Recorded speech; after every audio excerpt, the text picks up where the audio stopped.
వెంకటేశ్వర స్వామి ముడుపు అంటే ఏంటి, అది ఎలా కడుతారు, ఈ వీడియోలో తెలుసుకుందాం.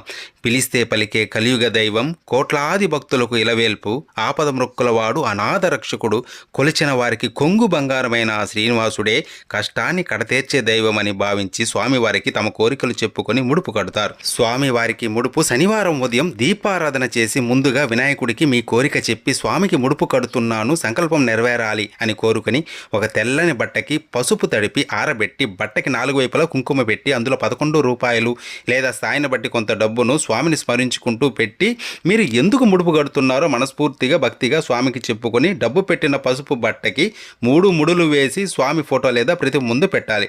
కోరిక తీరాక ముడుపుతో దర్శనానికి వస్తానని ముందే స్వామికి మాట ఇవ్వాలి. స్వామి అష్టోత్తరం గోవిందనామాలు ప్రతిరోజు చదువుకోవాలి. కోరిన కోరిక తీరిన తర్వాత స్వామి దర్శనం చేసుకొని ముడుపుతో పాటు కొద్దిగా వడ్డీని కూడా కలిపి స్వామిని తలుచుకొని ఉండిలో